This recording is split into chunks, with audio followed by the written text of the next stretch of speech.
Welcome back to Rusted Junk, the 80s Movies podcast. Do you find yourself wanting to put on a corked hat, fight crocodiles in the outback and then move to New York? How about befriending an alien by dressing him up as a ghost on Halloween? If so, this is the podcast for you. If you remember searching for that perfect film from Blockbuster, and if you grew up in the UK, waiting for that one VHS copy to be returned to the newsagents, then welcome. We'll have fond memories waiting for you. I'm Charlie, and the rest of the Rusted Junk team are Amanda. Hello. Joe. No to you all. And Dom. Hello.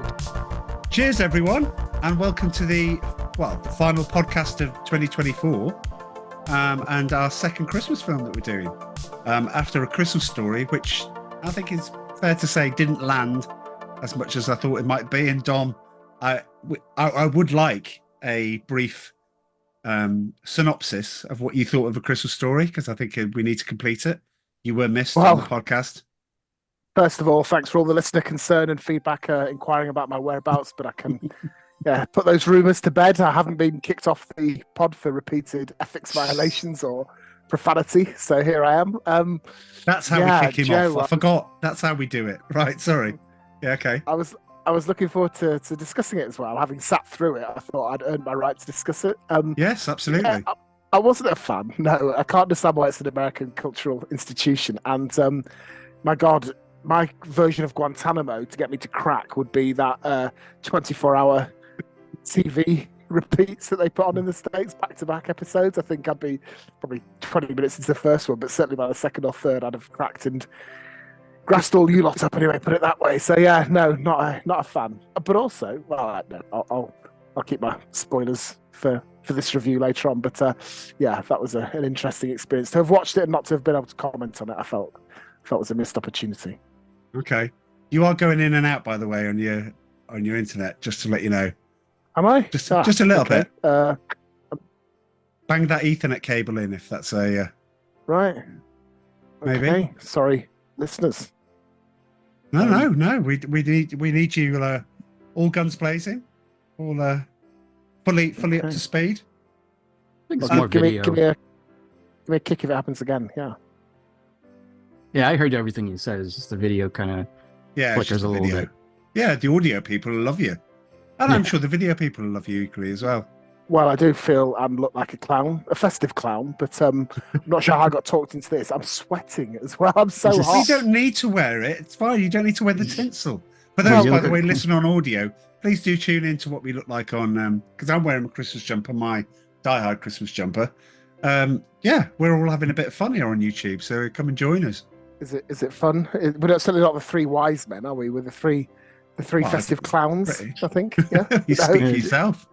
Tom, you look like a drag Santa with the tinsel scarf. If that doesn't move you from audio to video, I don't know what will. And the robin on your head. Yeah, honestly, I'm so hot. I've got my mother-in-law here. She needs the temperature to be at uncomfortable levels at the best of times. I've got a thick jumper on. I've got tinsel around my neck. I've got this hat on, which is not the best fit. So yeah, I'll look like a proper Christmas pudding by the end of this one. So. Oh, yeah. Have you listened to our podcast, by the way? Did you listen to what we said about A Christmas Story or not? Oh, of course I did. Yeah, absolutely. That's a no then. I've been very busy. I've got a complicated life at the moment. So, did you know that we're going to open 3 crackers, because this is what they don't have in the US, and I'm going to read you out. Yeah, I'm going to read you out the joke. We bought a box of 12. There's only 3 of us for Christmas Day, so we're still gonna have 3 crackers each. So that's fine. So we'll do that at some point. I will introduce. What did Santa's reindeer? What happened to the elf that ate too many Christmas decorations? He got tinselitis. See, look at this, Joe. These are staples of the Christmas. It's funny. He said that in the last podcast, and I forgot the answer already. All right. Shall I open a cracker now? Shall I do them in a different? Yeah, that'd be cool. All right. Okay. I've never seen one. I was going to say, who wants to open a cracker? This is what they look like. All right. Right. So like toilet paper rolls. You hold either side like that, and then you go at it. But it's basically a little bit of gunpowder, and it makes a sound like a crack. It didn't make a noise. It did. It did hear you. All right. So in here. Oh, got cheap crackers. I need to go and get some better crackers. So, I have a joke. What do donkeys send out near Christmas? I don't know. Mule-tide greetings. That's actually, as cracker jokes go, that's not bad.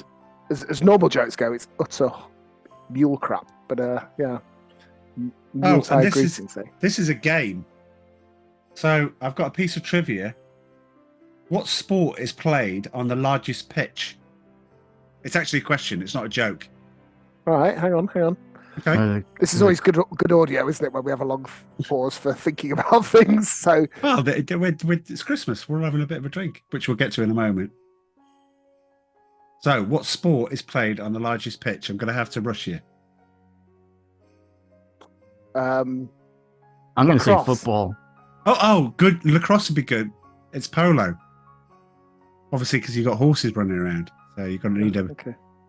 And I've got to hum a tune, and you've got to guess it. So.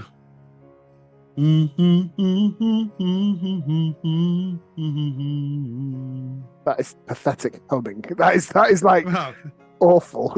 Hum properly. If you're gonna do it, lean into it. Yeah, hum. Hum like never hum. Just because you're doing a little dance doesn't mean it's good humming. I'm putting myself into it. I can't do anything else. Is it all I want for Christmas? No. It's in the mix, Charles. Go on. Go on.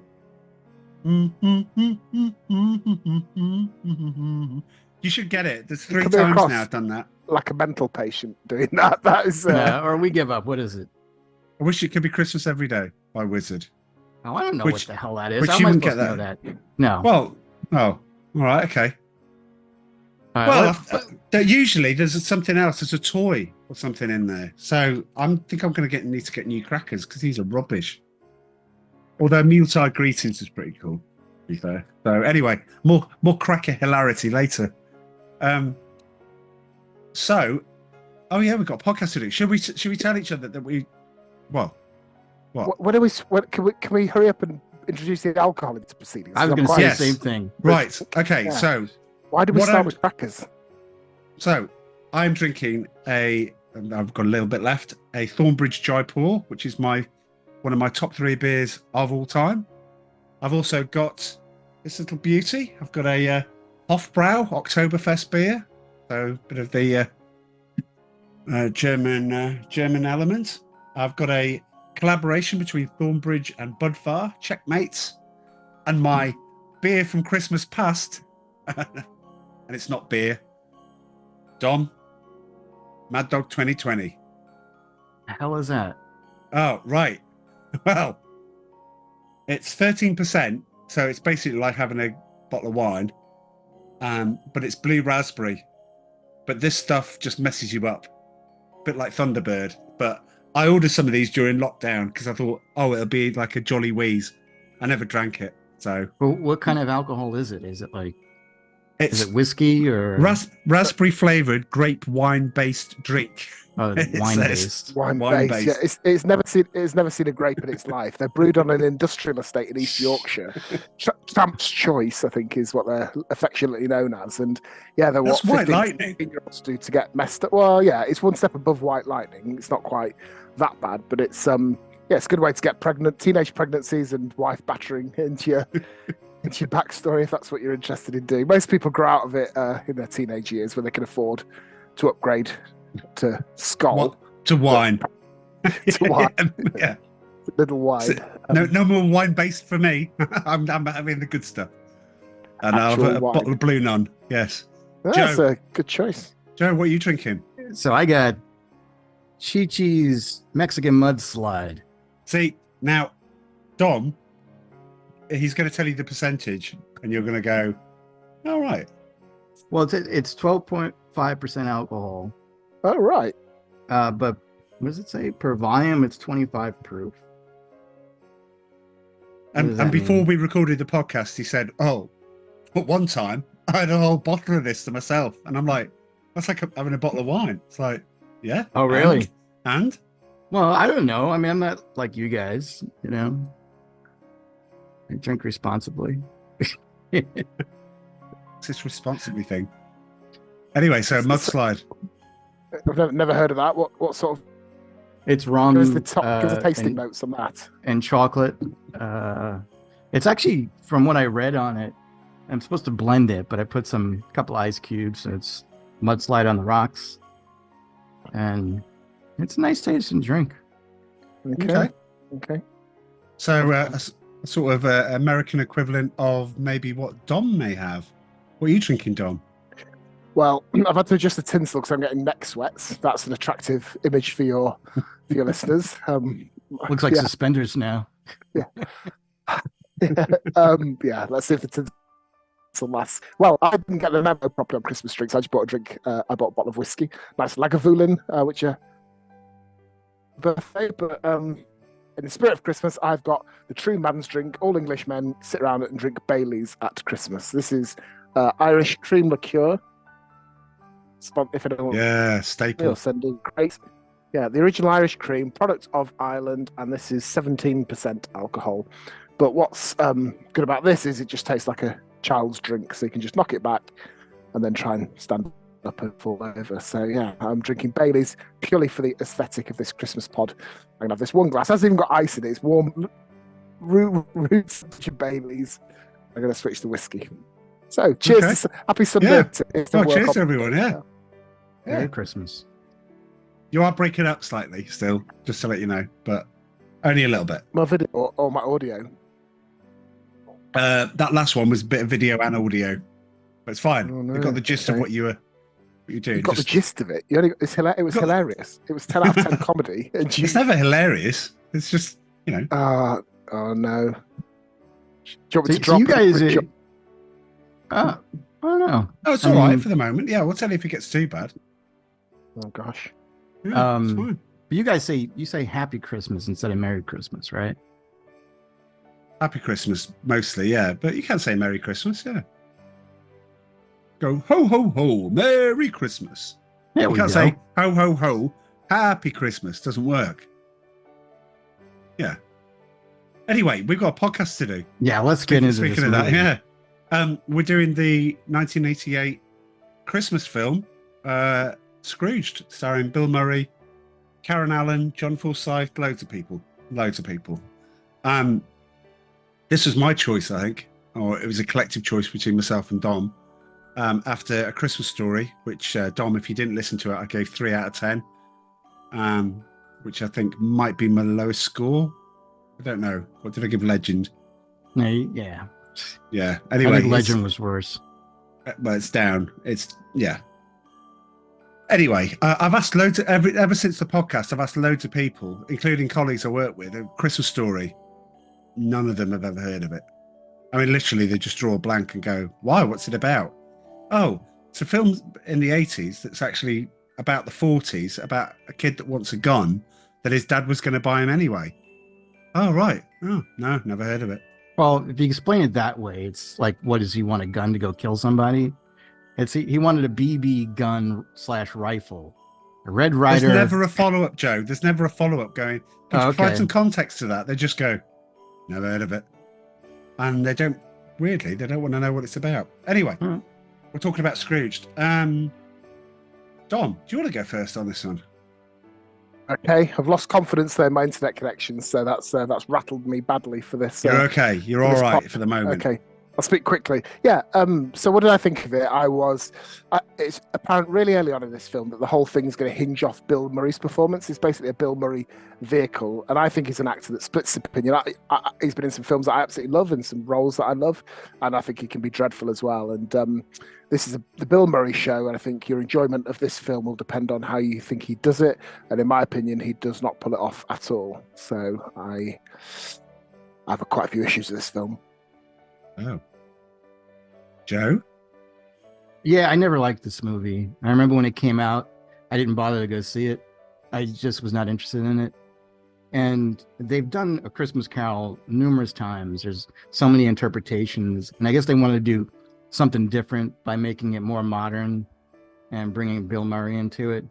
but it just didn't work for me. And as I was watching this, I kept thinking, I bet you this would have worked more if it took place during Dickens' time and Bill Murray played Scrooge at that point.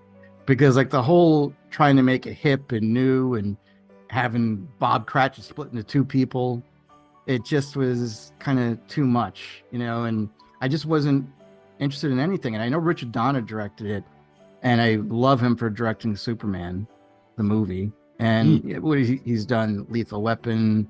Yeah. I know you hate the Goonies. He did the Goonies. Yeah. So he's pretty good, but I guess he's kind of like, you could say he's hit and miss. And I really felt that he dropped the ball with this one. If you're going to blame anybody, you can blame Bill Murray, because this was basically dependent on his performance, like Dom said, and I didn't think he did a good job. But everybody sucked in this movie. I don't think there's any saving grace in this movie, really. It's just a mistake as far as I'm concerned. Oh. Well, sorry to be a Scrooge. There's a lot of Christmas spirit running through this podcast. Woohoo! Well, you deserve it after what you did to A Christmas Story and me. I didn't do anything to it. You made me watch it, and you got an honest opinion on it.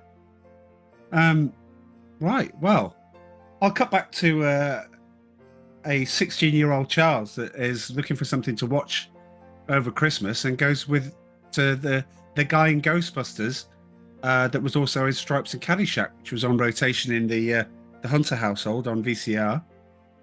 Wow, he's going to make a Christmas film. I ended up going with one of my friends that I don't normally go to cinema with. And at the end of it, I remember coming out and feeling very Christmassy. I ended up thinking, okay, put a little love, put a little love in your heart. That's not even a Christmas song. It's not put a little love in your heart. Oh yeah, it's not a bad way to end. I ended up giving him a hug, giving him a handshake, Merry Christmas. Did the job. Friend? Yeah. Jeez. Absolutely. Yeah. Well, it got me, and I just thought I really genuinely enjoyed that. I thought it was funny. I thought there were some bits in it, and I went to see it again. So after the movie was over, you and your friend stood up in the theater and you hugged each other? No, we went outside. And just before we wanted our privacy. Just before we went for a pint, we gave each other a hug and a handshake. That's what Christmas is about, man. I mean, bit of Yuletide cheer. Have you? I'm not sure we have. Have you hugged some guy off the back of Scrooged? Yeah. Yes. Yeah. Wow. Okay. I don't know. Of all the do you not movies hug that other get guys? emotional- Well, I've never hugged you, and I've done more important. I thought I'd done more important things with you than watch Scrooged. But when you came to my house, for the house that I had for the 50th, did you not see me hugging pretty much everybody? Did you hug me? Except you, yeah, Mr. Ice. It was fine. Wow. No, you did. You wanted a handshake. You got a handshake. That's what you got. Like most men, who was with me, got a handshake and a hug. Got 2 for 1. I don't mind a hug from another man as long as I get a couple of weeks of written notice so I can prepare for the trauma. Joe, do you not like hugging either? I mean, what the No, I hell's don't mind a going on hug here? either, but I wouldn't hug after Scrooged. That's not one of the No, but movies if you came out of the cinema and you went genuinely, that's good. He was uplifted. He changed his ways. Yeah, great. Especially the bit where he went that half of the audience, just the men, just the real men, just the women. Yeah. That was so cringy. Yeah, My we God, all you're did easily it. pleased, aren't you? We all did it. I was 16 for God's sake, and I loved it. Oh, you were doing it in the theater? Yes, because he Holy was crap. telling the theater to do it. I didn't think he was telling the theater. I thought he was telling the people. Wasn't it filmed before a live audience? No, he's telling this half of the theater. He says. I don't think he Jesus. meant the actual theater. Well, I assume you call a cinema a theater, so that's what he was No, referring to. maybe he was like addressing the people at home. Why would he addressing the people at home? I don't know. The people on the red couch over there. Right. So you're saying the granny on the chair. Can you do it? So you're saying he broke the fourth wall in this movie? Yes. Yeah, he did a Ferris Bueller. Yeah. Do you feel he was doing that, Dom? I personally, I do. I think he was talking to the people in the. I'm going to call it a cinema. Thank you. But yeah, but at the same time, it did make my toes curl as well. So I think we're both Jesus right. Christ. You two, seriously. I'm not being funny. I mean, it's got it's based on Scrooge. It's based on A Christmas Carol. And yeah, you both watched it and came out with it going, oh, yeah, bit rubbish, Well, really. Your 16-year-old self has gone down in my estimations, but presumably now you're into your 50s, I hate to say, Yeah. you didn't feel the same way this time. But, no, I think I have that memory, and I have that good memory, and every time I watch it, Amy sat down and watched half of it with me, and she went, oh, I want to watch the other half. And I went, yeah, I can do that. I'll watch it again. She liked the Ghost of Christmas Present, so she liked being hit with a toaster and everything. So yeah, loved I that. guess we'll have to go through all this Oh step by God! step. Oh God! Listen. Oh well, I'm really glad that shall I pull another cracker to get some bloody Christmas spirit in Well, it? maybe I'll pour another glass. Maybe that'll cheer me up. Well, tell you what, you both get drunk, and it's fine. Shall I pull That's the another only way- cracker? Yeah, go ahead. Right. Okay. Here we go. Imagine. That didn't make any noise. It did. It made a massive noise. It's got no gunpowder in it either. I can It just has. confirm that. Well, it's got a slight bit. Oh God, I'm gonna get better crackers. Oh, by the way, I forgot to tell you what else comes in it. So you get The in king each hat. one the king hat. Yeah. Yeah. So you put it on. Obviously, I'm not going to take all the stuff off, but No, I remember Yeah, you stick Mr. that Bean on. wore one. yeah. Right, the gag.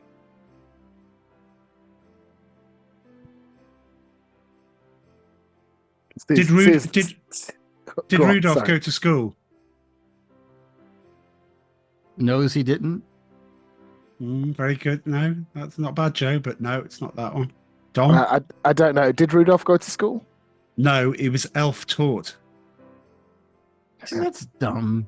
Well, right. Anyway, these are so crap. These are M&S crackers. In which? as well, eh? No, these are Sainsbury's ones. Nah. Okay. The cheap ones. In which country did the song "Silent Night" originate? German, Germany? isn't? Yeah. No, not Germany, but Holland?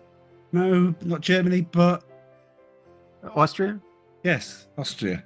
Very good. And I don't know what this is. It just says, "Who am I? Snow White or Elvis?" I don't know. Am I supposed to act it out? Well, go on. White Seize Christmas? that gauntlet. Oh, no, Oh. Elvis did Blue Christmas. One know. day my prince will come. How about that? Snow White. Okay, you would have got that in one. Fine. Right, Let's okay, get well, on in that the note, on that note, right, let's get to roll call because there's a lot to do here. Right, ready, roll call. Here we go, roll call. Roll call. Right, I am staggered. Before we go into it, I'm staggered by Flabbergasted. Dom's admission going, well, Bill Murray's all right. He's done some stuff that I do like. I've done some stuff that he don't like. Can we, do you want to elaborate, Dom, on the stuff that you don't like that he's done? This, for a start. Right, okay. Caddyshack is horrible in Jesus Caddyshack. Christ. Right. I disagree know- with Caddyshack. Right, when I said that there's ethics reasons we kick you off the podcast, it's for that Right. restatement alone that you out. He's overrated, though. Caddyshack is overrated. I think Okay, that's so true. what are You the bad watch it- performances out of the catalogue that I have in front of me? I think the ones I've listed. Floundering it too, eh? Oh, I think the other one that's really overrated is that one that he got Oscar nominated for. What was it? The Lost in Translation. Translation. Really? That's not a good film. No, I don't like that. And I think his performances, which was heralded, and he was in fact favourite for the Oscar. It's tedious. Have you ever seen that film? Yes, it's a great film. I've seen it. I like it. I thought he did a good job. But my problem, and I was telling this to Charlie before the podcast, is I hate that he got into serious movies. And that's what a lot of these comedians do. They want to show that they can expand, that they don't only have to do comedy, and then they need to direct and all this crap.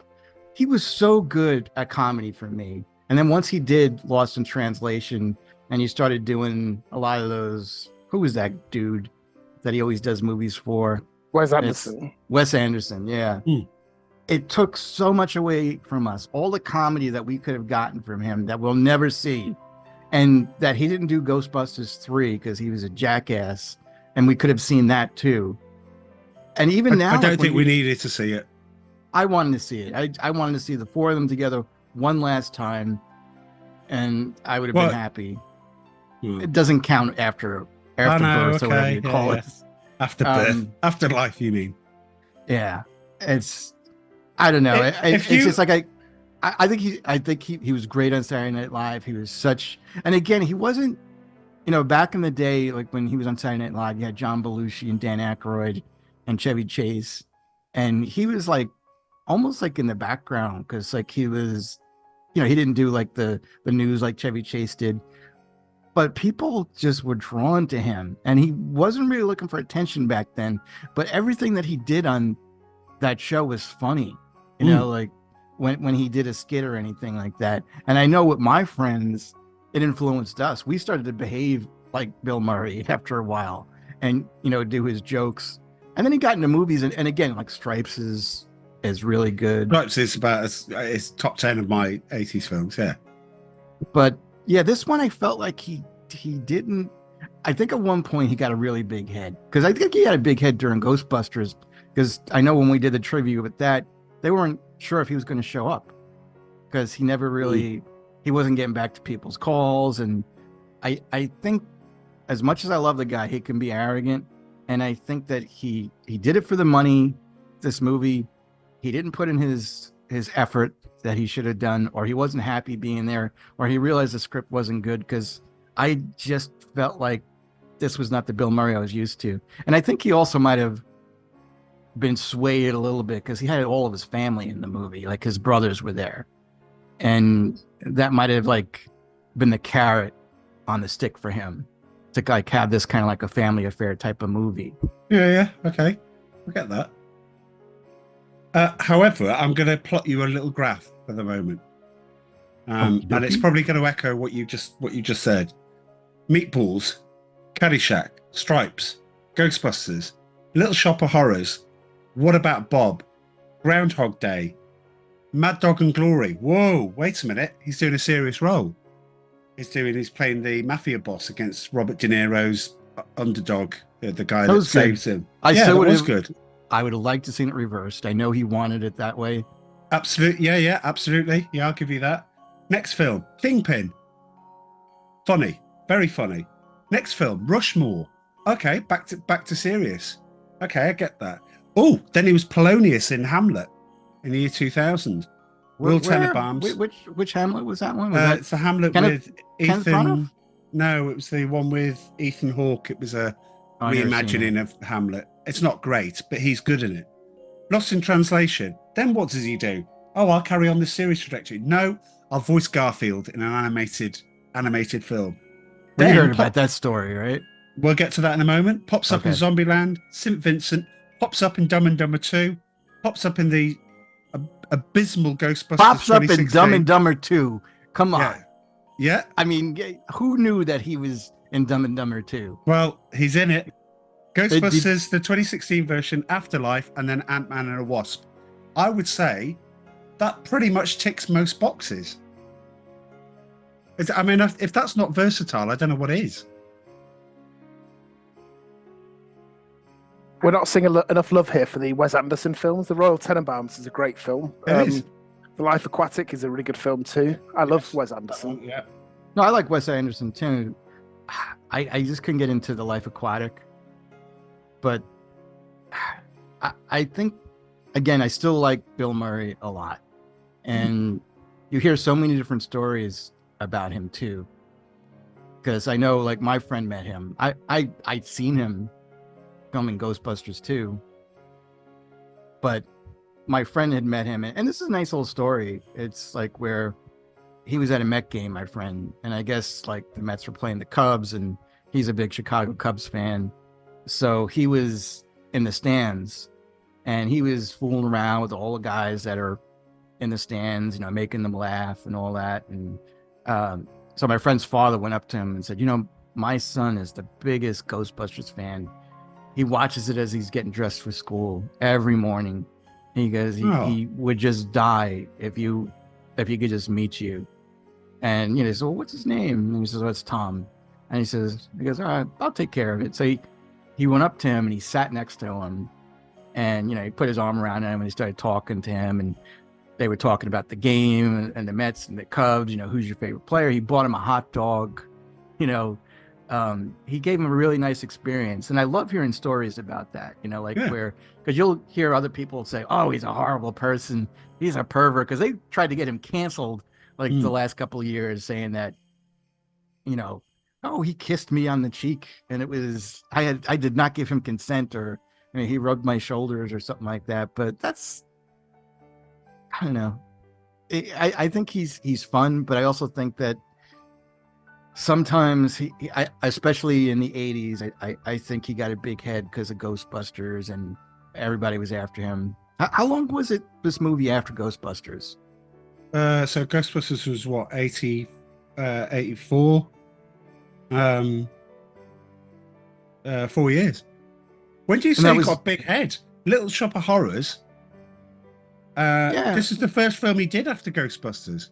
I know, it's 4 years. So he just went off, and I think he moved to France for a while at that point. Yeah, but why did he got a big I'm not saying that's a big head. You're right to get a big head. All the people concerned in Ghostbusters should have got a big head. Take a bow, because it's a cracking film. Well, again, like I said, they had trouble with him on Ghostbusters too. I mean, Ghostbusters also, right. Where again, he's I think he's could be a genius at times, but I also think that sometimes he knows he is, and he doesn't treat everybody with, from what I heard with the movies. But then again, when you hear these fan interactions, and you ever see him play golf, like during the PGA Tour, like they'll have like celebrities play golf. He's hysterical. He interacts with the fans. He makes a lot of jokes. You're painting a good picture here of a guy that, I am, but I think when it comes to movies, and especially this movie, it just seemed like, and I guess you'll get into trivia, that maybe he just, his heart wasn't in it. I feel like that's what I said originally. It just doesn't feel like he really wanted to be in that movie, and he wasn't giving us his best. And he had problems with Donner, right? Yeah, there you go. He phones it in, and I think you talk about Bill Murray being a genius. I think he's one-dimensional, and sometimes in the right film that works. He plays a certain character, but he plays a very similar version of himself. And I think it's fairly true to life, or the role that he plays in lots of different films. I think he's one of the least versatile actors out there. And yes, some of his films are comedies, and some of his films are more serious, but it's still the same deadpan, dry, dour, slightly sour demeanor that he brings to them all. And yeah, I certainly wouldn't describe him as a genius. I think he is difficult, and with the right director, where he's got the right motivation, whether that's financial or artistic or whatever, then he can be brilliant. Groundhog Day is one of my top 10 films of all time, let alone of a specific decade, and I think he's brilliant in that. But I think he's carried that in the plot, and I think the director does a top-notch job here. All it takes is for something to be slightly off, whether it's his motivation or the director, in the case of Scrooged, both. And I just think he's poor, frankly. I think he undermines the film. Yeah. I still think that it'd be hard to find someone to replace him in Stripes. He was so good in that, and he was a standout in Ghostbusters too. We loved everybody in Ghostbusters, but he just I don't know. I mean, now when I see him, what was it? It was a Ghostbusters Aftermath? Afterlife, yeah. Afterlife. I can't say. And he's in the new one, unfortunately, which is using all the climate change rubbish. Frozen Planet or something like that. It's called Frozen. He's in that. But when I saw him in the recent Ghostbusters reboot thing, he shows up at the end. Yeah. And he tries to be funny and he can't. It's kind of sad. I feel like he's done so much dramatic movies now that he can't get back to that character that he once was. And even that little scene that he had with Dana. Yeah. It's just Sigourney Weaver. Yeah. That's great. It's nice, but it's just he's not as funny as he used to be. He can't be that comedic. Jeez. This is just roll call. Okay. This is Bill Murray. Well, yeah. Oh, there we go. I think we've done that one. Karen Allen. Raiders of the Lost Ark, of course. And Starman. Animal House. Yes, of course. I was hoping you'd say that. Animal House, of course. She was in Malcolm X as well. Was she really? What was Yeah, she in Malcolm strangely. X? I don't know. I just jotted down that she was in Malcolm X. But yeah, Raise the Lost Ark, and then she was in Kingdom of the Crystal Skull, and obviously the Dial of Destiny, the two travesties that we don't really talk about too much. John Forsyth, come on. Joe, this one's for you. Sorry, Dom, I know we haven't heard from you for a little while, but Charlie's Angels. oh, And that's the one you go to first. Oh, instead of Dynasty? Dynasty, you mean? Dynasty. Dynasty. Whatever. Dynasty. What? It's Dynasty. What? It's also aluminium as well. Thank you. Yeah, it's aluminum. It's aluminium. Nobody. I was about to say, who says that? But 360 million people. Blake Carrington, 220 episodes he was in Dynasty. 220. That's some feat. And that was essential watching in the Hunter household. Wasn't there Dynasty, a poor man's Dallas. Dallas, though? Well, it was. I think it was on the same sort of level. I think the Joan Collins element raised it up, and it was pretty good. Well, you had the Colbys and Falcon Crest and things like that. We watched them all. Watched a whole lot. I did enjoy the Colbys in that way. John Glover, the Bryce Cummings. Who? The guy that was trying to take his job. Oh, I don't even know who the hell that was. Okay. I recognize him instantly from one film, but does anyone want to guess? You'll probably, as soon as you say it, I'll probably go, oh yeah. No, you won't, because it's quite niche, but we have covered it on the podcast. It was the second podcast we ever did on Rusted Junk. He played the hitman in Moving Target, Jason Bateman and Tom Skerritt. He was in White Knight, Robocop 2. He's voiced the Riddler in Batman throughout the 90s and the early 2000s in all the animated stuff. I didn't realize that. He was also in Batman and Robin, but the standout, and this is where you're going to have to help me out, both of you, probably more Joe, I think, than Dom. He played Lionel Luthor in Smallville throughout the whole thing. I never watched Smallville. I don't know if it was any good. No, I watched Smallville, but Lex Luthor, who his son is, he was very popular. He was a very good Lex Luthor. I barely remember Lionel Luthor. I think he had a beard and a mustache. Maybe that's why I can't see him in that role, but that's probably him. Well, if you say it's him, I believe you. Bobcat Goldthwait. Dom. Well, surely it's just one thing, isn't it? Police Academy 2? He wasn't in the first one, was he? Well, there's three. Okay. There's three distinct things here that I've got for him. All right. Well, crazy name, crazy guy. He was in Police Academy 2. That's my contribution. Well, how many police academies was he in? I'm going to say, well, as soon as he got in, he just stuck with the franchise. So all of them apart from the first. That's my guess. Joe, do you want to guess? He was a bad guy in the first time he was in it. In 2, yeah. He was in a gang, and then there was Citizens on Patrol. Yeah. I would say he was in 4 of them. Ooh, you're closer, Joe. Maybe 3. I was going to say 3. 3. 2, 3, and 4 he was in, and then thankfully he looked at the abomination that was 4 and went, "I'm out of here. I'm going." He was in it's a John Cusack special with Demi Moore, One Crazy Summer. Oh yeah, I forgot about that. Yeah. Yeah.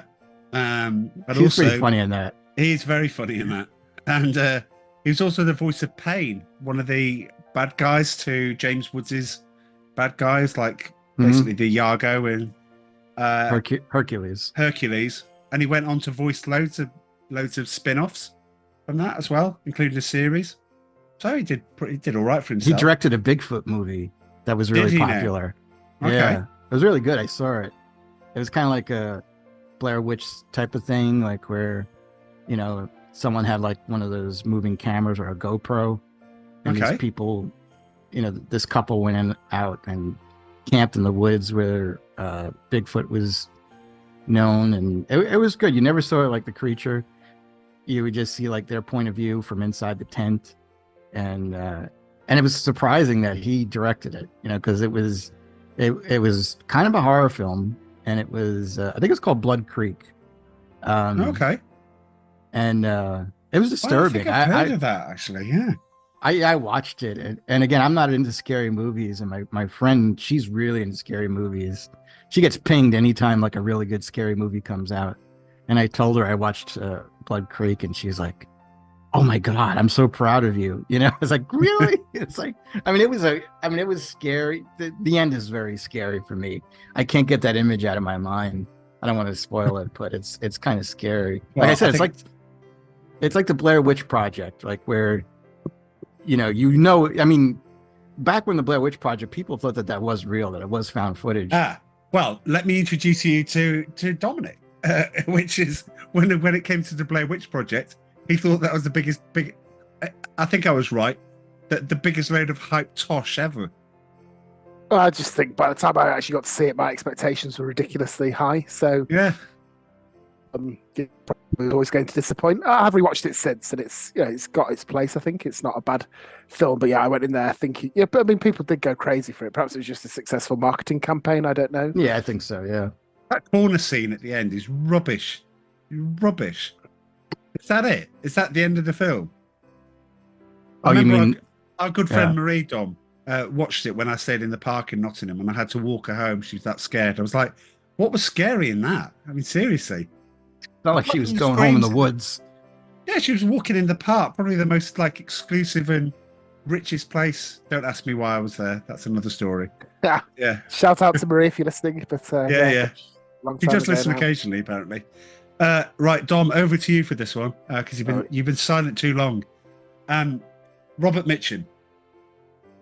Oh, we had a little pre-pod chat about this, didn't we? Can we really discuss Robert Mitchum in the context of Scrooge? Do we not wait until we get a better opportunity to revel in the brilliant actor that he is? This is like a disposable tissue of a role in his. Can we pick pantheon. one? If we do Robert Mitchum again, which is going to be kind of difficult because of what he did. Because of what he did in the 80s rather than what he did outside of that. The original Cape Fear. Cape Fear. Yeah. Cape Fear he's just amazing in it. And he's good in the remake. He plays a good part in the remake. Yeah. Because he comes across with one of my greatest favourite lines ever. And I use it still to this day. Well, pardon me all over the place. I just love that line that he does. It's a great line.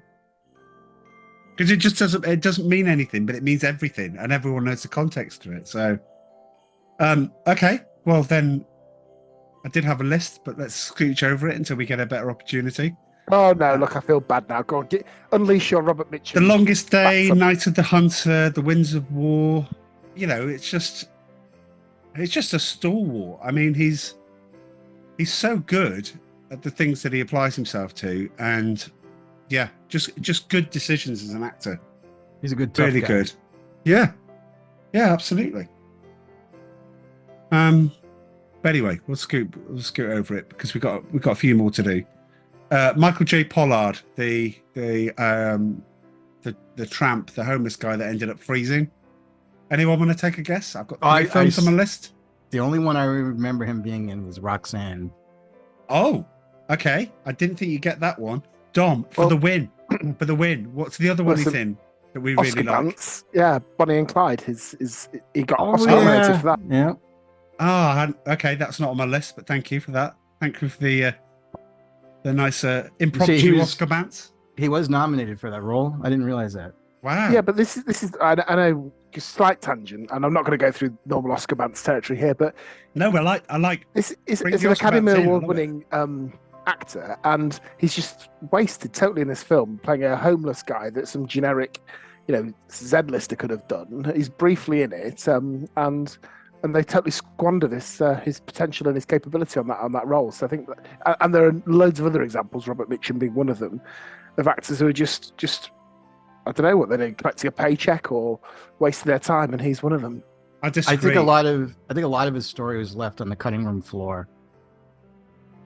You reckon? Well, I suppose there definitely are some production issues with this film, but yeah, because he plays this pivotal role that his death really affects the Bill Murray character. But you're right, Joe. He's barely in it, is he? So it doesn't really resonate that he's been on that journey. He really wasn't needed in this. You know, I was going to say too, he was also in Star Trek, the original series. He was in one of the early episodes where, Oh, okay. like, these kids were the rulers of this planet, and then Kirk and Spock and McCoy and Yeoman Rand came down, and they were just basically a bunch of bully kids. You know, there were no adults, and they're running this thing. You know, and I remember anytime like they would go after Kirk and Yeoman Rand, they go nee, nee, nee, nee, nee. Like, you know, they would come in like Children of the Corn or something like that. You know. Oh, okay. I would say I did genuinely forget about Bonnie and Clyde. It's entirely right with Roxanne, Tango and Cash, and Dark Angel with Dolph Lundgren, which is a nice little undiscovered gem that veers into the 90s on that one. Okay. Alfre Woodward.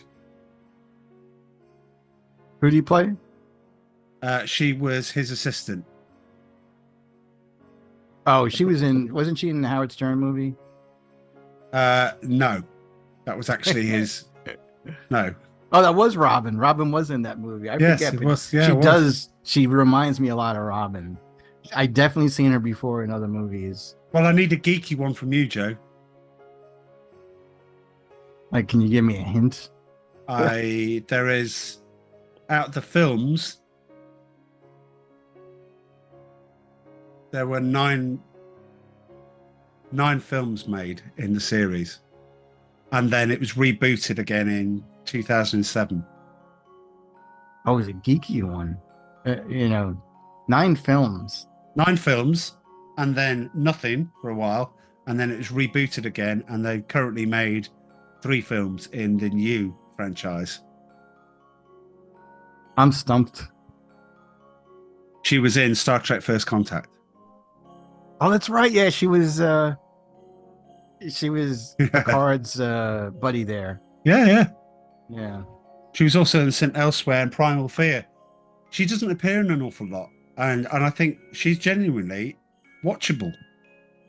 And I don't understand why she wasn't a bigger star than she was, but No, she is. She's good. I think she Yeah. sucks in this. Like I said, everybody sucks in this. everybody. There's no redeeming feature for you, Joe. No, that son of hers, like the Tiny Tim thing, what a waste. I mean, it just was like, oh, Good Lord. Let's get roll call out the way, and then you can vent, both of you. John Murray, basically his brother.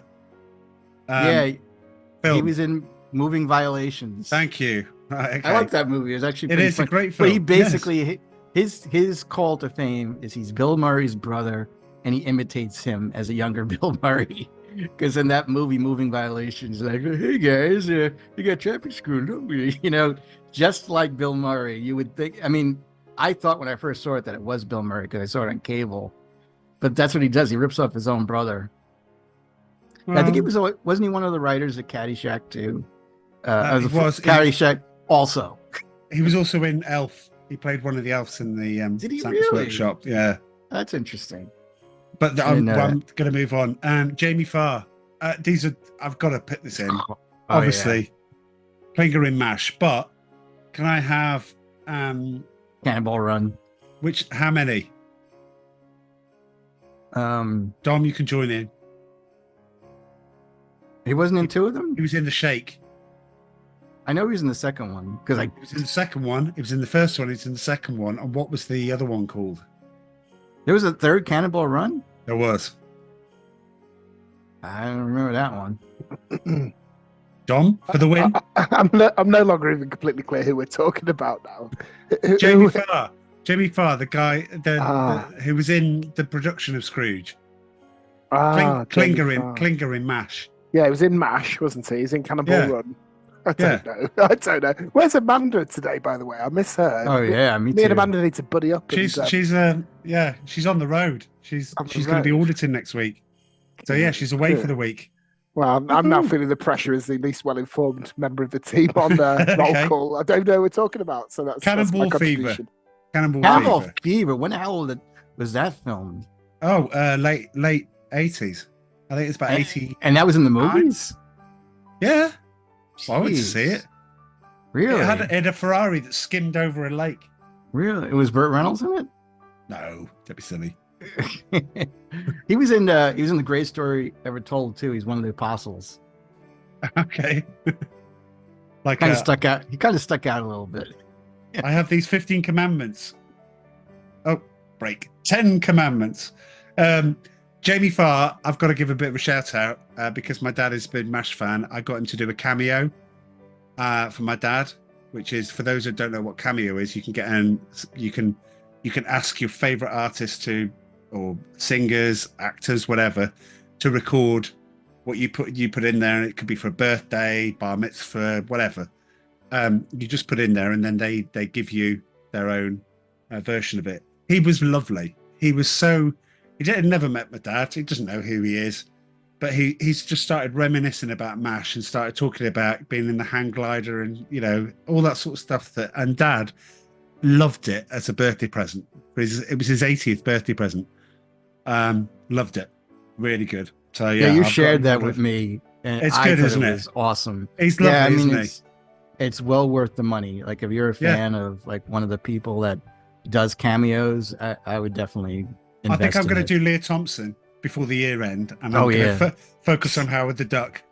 Well, before she dies. She's not going to die. She's going to live forever. I know. All of your artists are going to live forever, right? It was dark humor. Help me out here. In fact, I'm going to go to Dom for the next one first. Oh, God. Robert Goulet and his old-time Cajun Christmas. Tell me what film he was in. I mainly know him from The Simpsons when he starred in when Bart had a treehouse to rival Monty Burns' casino. So that's my main cultural reference for Robert Goulet, where he fires his agent. I don't know what. Nothing else. He was Quentin Habsburg in Naked Gun 2.5. Oh, okay. No, I probably would have got that eventually, but no, good shout. I think his big movie is Camelot, isn't it? Is the it musical? Because I had Beetlejuice. Oh yes, he was in Beetlejuice too. And he was also in Police. He was also in Police Squad. Trivia fans, he played an executed man in Police Squad, and then popped up in the film trilogy. So there was this girl in my office, and she started going out with this guy, and she had a picture of him and her on her desk, and he had this big, thick mustache. And me and my friends would walk by, would say, "It's like she's going out with Robert Goulet." You know, he was famous for his mustache. Like, and again, my mother was into Tom Jones. She was into Engelbert Humperdinck, and Robert Goulet was up there too. Like, they were three singers back then that were very. He was in King of Queens too. I don't know if you ever watched that show. He was an episode of that. I don't like the guy. His big song is "Oh Dream, the Impossible Dream." That's him. He didn't write it though, did he? He didn't write it. No, but I think that's from Camelot, or is it Don Quixote? I don't know, but he was a big singer, like, I guess back in the 70s. You know, like for the old crowd, not like he's Led Zeppelin. You know. Every time I hear Camelot, I just think of Monty Python and the Holy Grail. I like to push the Pramalot. That's very good. Anyway, Lee Majors. I want the film he was in, right? I know you're both going to tell me what TV series he was in. I want the film. That's almost impossible. Starflight 1. I wouldn't have gotten that. Okay, I thought you might have done. He was also in Killerfish, which is a nice Jaws. There were loads of Jaws rip-offs afterwards. Well, I won't mention his TV series. I'll leave that to you.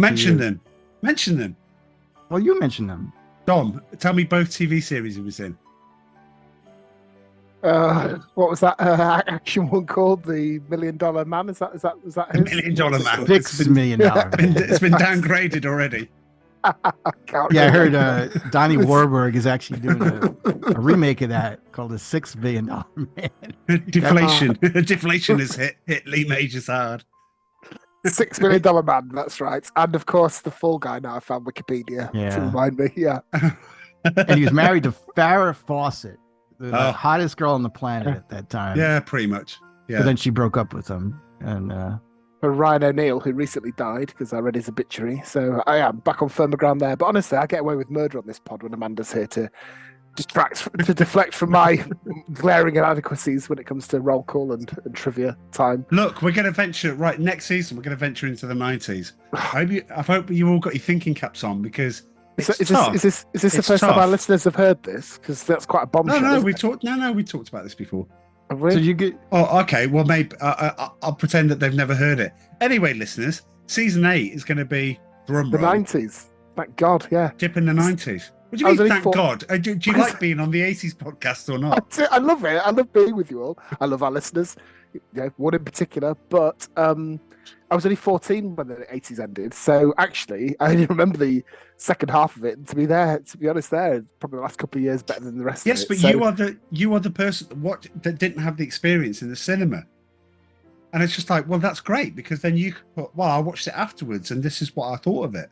yeah, Right. it was You're like Charlie. You're vital to this podcast. Where you were anyway. But well, in fact, it's turned into a bit of a pep talk. So thank you. But but the 90s, 14 to 24, formative years, bang, back in the net every time. I'll know who everybody was and their names, their TV show, and whether or not they were in Star Trek. Well, I might not know that, but yeah, honestly, let's just come back for more next season. I'll be on firmer ground. I'll be less drunk, less hot. I'm so red.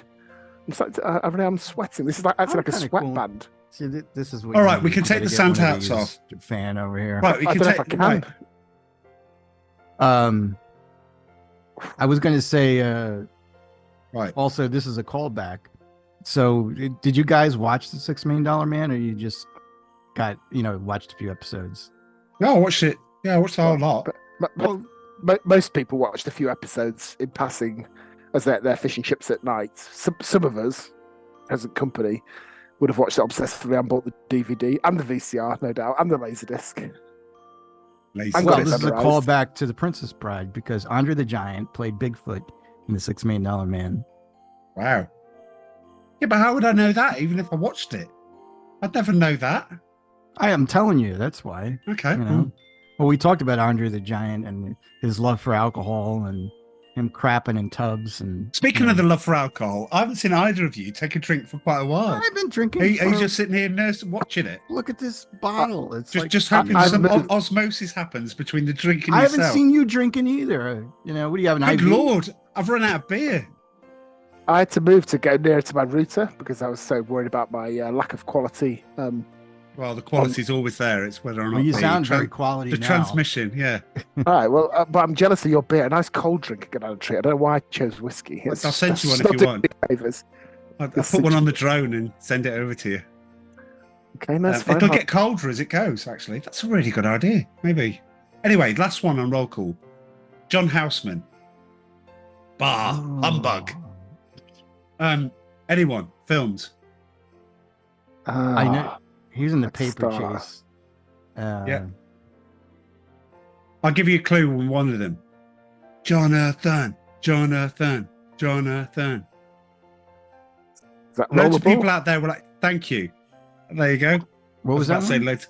My, Rollerball.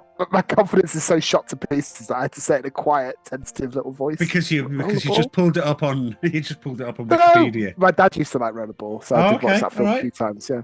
Anyone Yeah, else? Well, I know he's a typical Englishman. He did a lot of Charismatic. commercials over here. Well hung. He's well hung. Typical Englishman. Well, That's what I heard.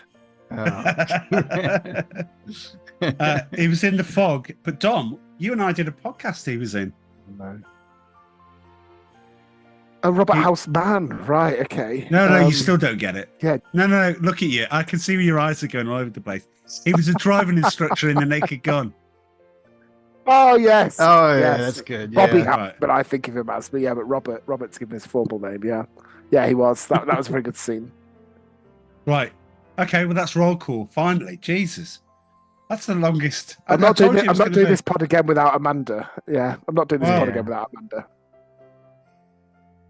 Well, I'm sure she'd be flattered with that, but a schedule is a. Look, we listened to a podcast and then one of the hosts was away for over a year. And she finally came back. Mhm. Did you see that? I'm In halfway a through coma. it. Is she? Does she say why she was away or not?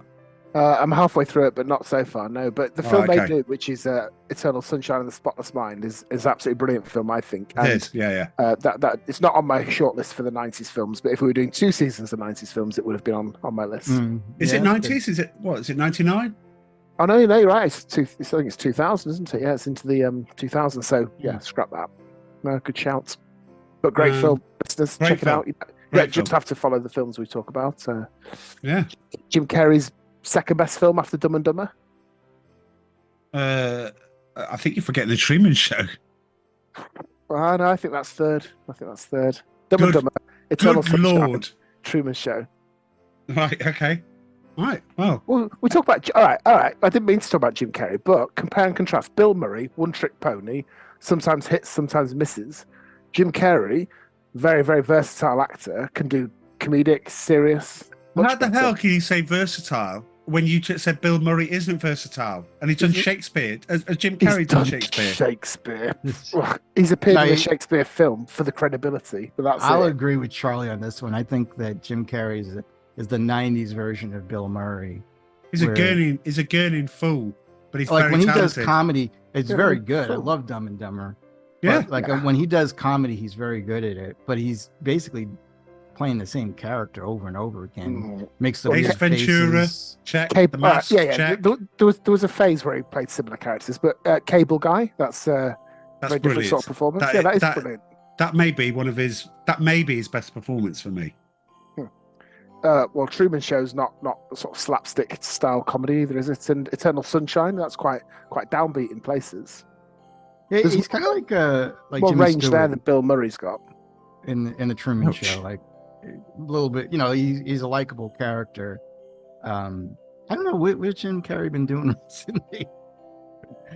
Has he Just- been doing serious or comedy? Just embarrassing himself over the fact that he likes Emma Stone. Does he? Oh yeah, he's got this massive She's- crush on her. She's too young for him. I don't think he cares. Right, anyway, that's roll call. On to the film then. Well, why don't you start? we all know the story. I mean, the story's been told plenty of times and in different ways. Do we not like the setting? We don't like the setting. It seems the two of you don't No. like the fact that, he is high up in the same way that Michael Caine in Muppet Christmas Carol is high up. That Scrooge has to be on a level. He's not a poor man. He's quite a rich man. He's, in this case, he's the head of the network. The confusing thing is, the one thing that I didn't like from the start was he commissioned this other Scrooge and got a trailer done for it, even though it would never. No, that's the it's never same been filmed. Scrooge. No, that's the same Scrooge, except he wanted to use a more enticing commercial for it. Which had nothing to do with the final product. Yeah, but that's the whole thing. You want the audience to tune in. They're expecting Oh, to I see thought he was- explosions. I thought he had a separate thing that project that he was trying to film. But again, I missed a lot of the things in this. Maybe I'm wrong, but I think that was the whole thing. He's like, that doesn't have pizzazz. He goes, I'm going to give you something that people are going to want to tune in and play this like every hour on the hour, Yeah, that's what it was. And I thought the opening kind of 5 minutes was the best part of the film, probably, to be honest. It had that attack on Santa's workshop, didn't it, with Yeah. Lee The Majors. night the reindeer died. Yeah, that's it. Yeah, Father Loves Beaver. That was got a laugh out of me. When that was showcased. Yeah, come on, Joe. Yeah, Father Loves Beaver, though. No, I laughed. Actually, that was me laughing. I guess I was rolling my eyes, but I forgot. I was rolling it because I forgot about that. I was like, that is pretty funny. Yeah. If I know your father, he's out chasing beaver. Okay, so yeah. So you're thinking the first 5 minutes is basically just the promos for some of the things where you'll love it. Yeah, very good. Did you ever hear? I remember this comedian used to say, he goes, you know what the dirtiest thing on television ever said was? And it was on Leave It to Beaver, when, what's her name? June said, Ward, I think you're a little hard on the beaver last night. That's a line from 8 Mile. Is it? Warren, didn't I see think 8 you've been Mile. hard on the beaver. Are you something Wally and Miss Cleaver? It's what Eminem does in Warden his Jr. were final the rap. parents, Beaver was the kid. You know? Right. But she Okay. did say that during one episode. There's a lot you Well, can do look, with Beaver, which is Yeah. obviously the most famous one. Nice Beaver. Yeah, that's great too. Yeah, it is classic. As we've covered it. I personally, I'm fine with the setting. I think I'm fine with the setting. I'm fine with the humanitarian of the year. I'm fine with him nicking the taxi, leaving it in the taxi, leaving the award. It doesn't care. It doesn't matter to him.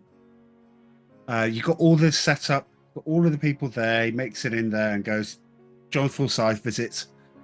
You're going to be visited by 3 ghosts. I think it's a good setup, personally. Well, first of all, like I said, I think A Christmas Carol, is better off in the time period that it was written for. But I also think it should take place in England, and this was like an American version of A Christmas Carol. I don't know. Was his name Ebenezer? No, it wasn't. Right? Was his name Scrooge? Frank Cross. Oh, so he wasn't even Ebenezer Scrooge. Yeah, I can't say it again. I just don't like this movie. I think one of the problems of William the character is I don't mind films being updated, so it's valid to set something in modern America versus Victorian England. But the whole point of the original story is this big redemption arc, and he's this miserly figure. But he's not just cruel and awful because he's an awful person. He's had this kind of past trauma, and he's reacted badly to it, and he's become this bitter, twisted old man. And then they show him why he's become that, and how life is for the people today, and how his life and their lives will pan out in the future. That's the kind of plot arc of the book. But this is just a nasty piece of work for reasons that aren't properly explained, to be honest. And it's just, it lacks any of the poignancy and the kind of romance of that. It's not even really a Christmassy film, to be honest. I don't think so. Because the whole kind of show that he's making is just a joke. It's kind of referenced at the start and at the end, and then left alone for chunks in the middle. I think it's so it lacks any of the kind of heart of the original. I mean, I'm not saying it has to compare to Charles Dickens in order to be good. Classic of modern literature, but it's lazy. It's badly directed. You can tell there were production issues with it, and it's just a series of stuff that happens one after another. There isn't that kind of flow that goes through the film at all. I'm not a filmmaker. I won't embarrass myself by trying to talk about narrative arcs and things, but that's kind of what it's lacking, I think. And Bill Murray delivers a really cynical, slipshod performance, I would say, at the heart of it. And because he's on screen almost all the time, if he doesn't carry the film, then I think it just sags massively. And he's not a very attractive guy either. No. Like when you see like them zooming up to him, you see something happened to his face at some point in his life.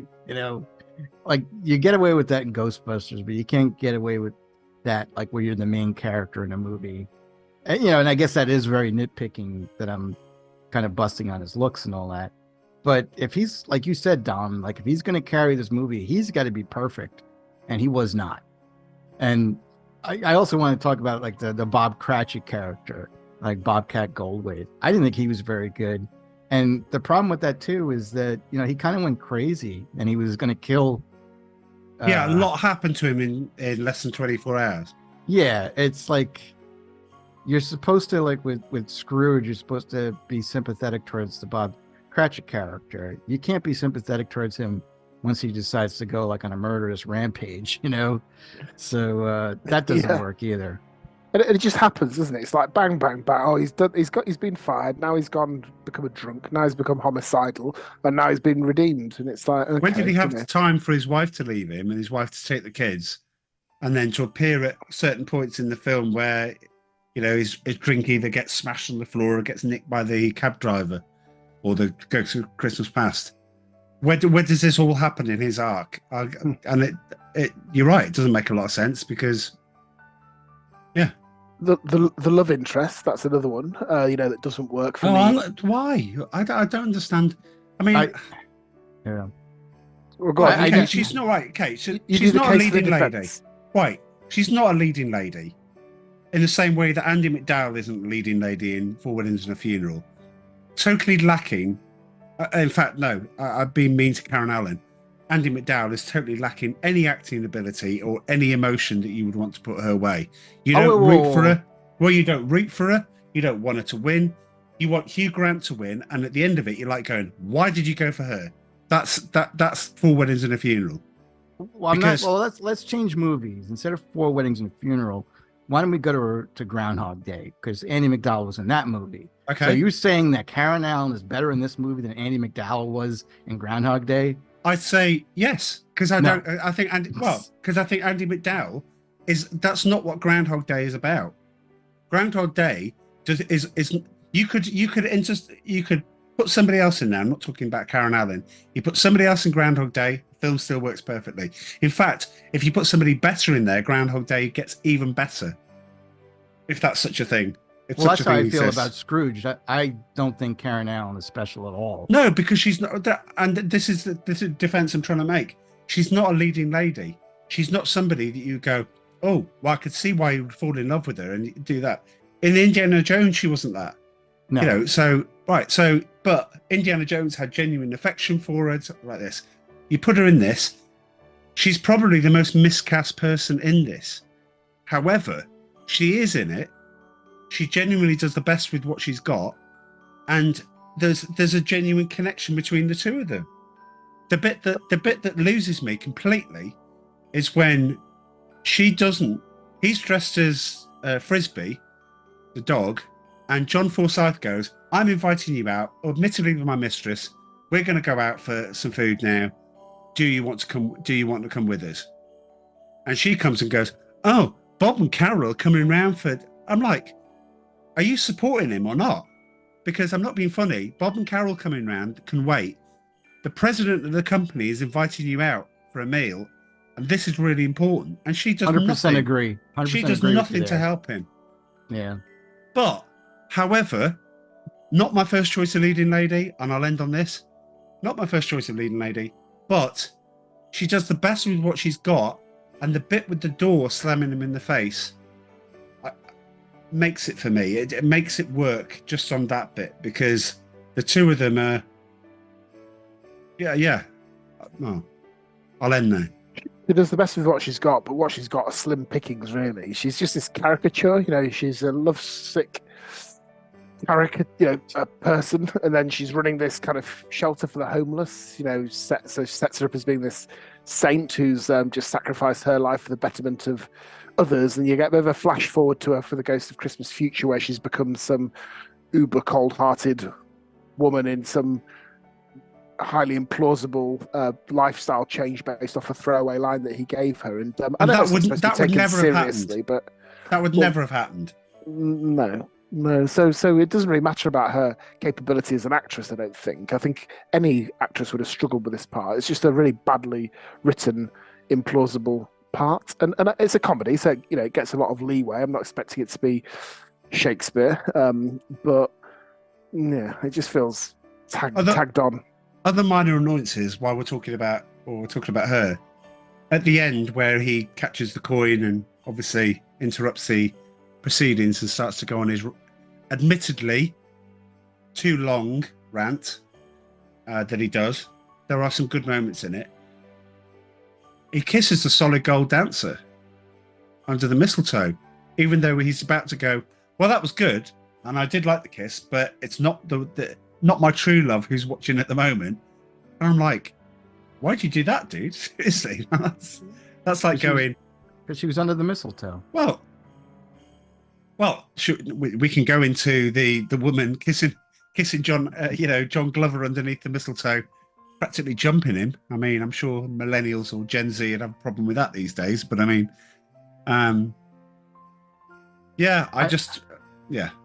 I think that one of the problems is the casting of this movie. I think a lot of people have played by other actors, like, I see a lot of Ghostbuster actors in this too.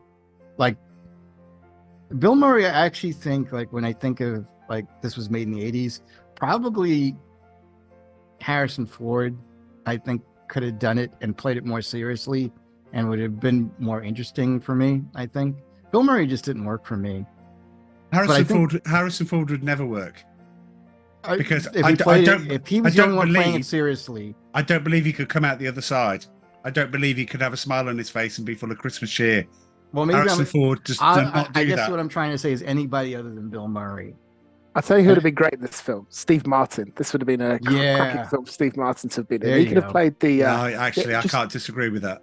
just some heart to it. That's what Bill Murray's character is like, and his performance is lacking. It's any sort of heart. You don't root for him. He deserves everything he gets, and to be honest, he should get a comeuppance, not some highly dubious last-minute, personality change. So yeah, Steve Martin would have brought some warmth. That's a good shout, man. That's a Yeah, good Yeah, shout. that is very good. And I think there are several other '80s comedians who could have pulled this off far better than Murray. I mean, I'm thinking back to I was thinking back to Steve Martin in Leap of Faith, comedy and very, very good acting by him. And I know if Amanda was here at the moment, she'd go, Steve Martin, oh God, rubbish.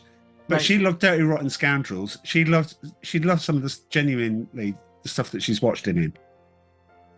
No, he is one of my favorites. I mean, not all of his movies are home runs, but he can transcend into doing dramatic too, which is pretty cool. But I would say like the Bobcat role, I could see John Candy playing that role a little better, or maybe even Rick Moranis. It might have been a little too. That's a good. Yeah, absolutely. But Bob, I guess back then he was popular because he was like a stand-up comedian. And I think he would show up on Saturday Night Live, and he always, like that was his whole shtick, like where he was like the nervous kind of like weird guy, and people found it funny, especially after Police Academy. So like, get that guy, But I don't think he was the right guy. Like this role doesn't have longevity. Where I think that someone that was actually a good comedian would have done such a better job at the character. Rodney Dangerfield. Rodney Dangerfield probably could have played the John Forsythe role, No, I'm talking for the main role. I do like that idea. Okay. Well, before we get into trivia time, because obviously we've got to keep it nice and tight on this. Before we get to the scores, I'll just read a few trivia bits out, which will probably help with the things that we've been talking about. I do like this story about Richard Donner. The filming began in December 1987, but with Christmas approaching, he asked Paramount if they can have Christmas Day off, because Paramount said, you need to keep going. You need to film on Christmas Day. So what did Richard Donner do? He fired everyone on December the 24th and then rehired them on December the 26th, which I think it sums up Richard Donner perfectly. I think it's, pretty much what I would expect with someone like him. When Carol Kane grabbed Bill Murray's lip, she tore it so badly, the filming was halted for several days. It's quite vicious, isn't it? We kind of went past like the ghosts that I did want to mention. Carol Kane, I always think she's awful in everything that she's in. I just don't like her. I don't understand the attraction. Obviously, she's been in The her. Princess Bride recently. She was in The Princess Bride. She was in Taxi. And I thought she was awful in this role too. I just don't like her. Okay. And what's his name? Buster Poindexter. Is it David Johansen? Yes, I had him down, but I didn't. I didn't know him from anything, so I was coming up blank on that. He was a singer in a band, and then he became Buster Poindexter, and he did that song "Hot, Hot, Hot." You know that song. What, feeling hot, hot, hot? Yeah, that's him. Yeah. What? Yep. Buster Poindexter. It was like a huge song over here, like for months. But no, he was like in a serious rock band. I forget the name of the band. And then all of a sudden he reinvented himself as Buster Poindexter, like who was like this suave kind of guy, and so he got popular from that. But no, I and that's probably part of the trivia that Bill Murray wanted him in the movie because they were friends. He was on Saturday Night Live a lot too. I'm not sure I've got that in the trivia, but I do have that Bill Murray and Richard Donner didn't enjoy working together, creating a lot of tension on set. When asked by film critic Roger Ebert if he had any disagreements with Donner, Murray replied, "Only a few, every single minute of the day." that could have been a really, really great movie. The script was so good. There's maybe one take in the final cut that's mine. We made it so fast, it was like doing a movie live. He kept telling me to do things louder, louder, louder. I think he was deaf. Was what Murray said. But you've got to take some responsibilities as an actor. If you're a good actor, and especially if you're a good comedic actor, you can take whatever you're given and do your best with it. Murray doesn't get the benefit of the doubt, though, does he? Because he's got a track record of being problematic on sets, doesn't he? So this is, if it was his word against the directors, but the director's got a track record of successful, much more successful and capable films than this, and yet Murray's always had that reputation as being let's say, a difficult person. Yeah. The street musicians. Does anyone have a guess? The two famous street musicians that he walks past with his brother. One was David Sanborn. I think I know all of them. Go on. Paul Schaefer from Late Night. Late Night, yeah. Gonna go for the four. Larry Carlton, guitarist. Yes. He appeared on Late Night. And the most famous one is I don't know who it is. He's the one playing the horn. Do you want me to help you out? Just give me one letter. M. Miles Davis. Miles Davis. Very good. Very good. Absolutely. What have we got else here? Bang, bang, bang. So I didn't know this. When Frank throws the water on the waiter that he sees burning, the line he comes out with is, "I'm sorry, I thought you were Richard Pryor." Before I tell you what it is, because I only found this out when I collected the trivia for the podcast. Why did he say that? Anyone? I know. I mean, do you know Dom? Dom? No, sorry. Okay. Over to you, Joe.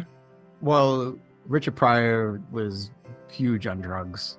And I think he was freebasing cocaine at the time. Exactly, and he set himself on fire. But yeah, that was a big story. Like everybody was always making fun of him because he set himself on fire and almost burned himself. In which case, that's quite poor taste joke, I think. But still. Well, it was a different time back then. It's like, because if you would have said that now, someone would say you're racist for saying that, but you say it back then, people just thought it was funny, because you're an idiot. It's like you're an idiot, first of all, for spending all your goddamn money on drugs and then just lighting yourself on fire. Like he almost died, and it's just stupid. Well, so, speaking of drugs, though, I've got one of my only contributions to trivia time is on Bill Murray's 20th birthday, he was arrested at Chicago's O'Hare Airport for trying to smuggle 10 pounds, which is 4.5 kilos of cannabis, which he'd obviously wanted to sell. And that was discovered after Murray had joked to the passenger next to him that he'd packed a bomb in his luggage. So Murray was convicted and sentenced to probation. Oh, cool. If that had happened in England, 4.5 kilograms of cannabis, you'd be looking at a lengthy prison sentence for that. So very lengthy. Probation, yeah, back in the early 70s, gets you 10 pounds in American currency. Probation, yeah, does that sound right? Well, is it legal where you are now? No.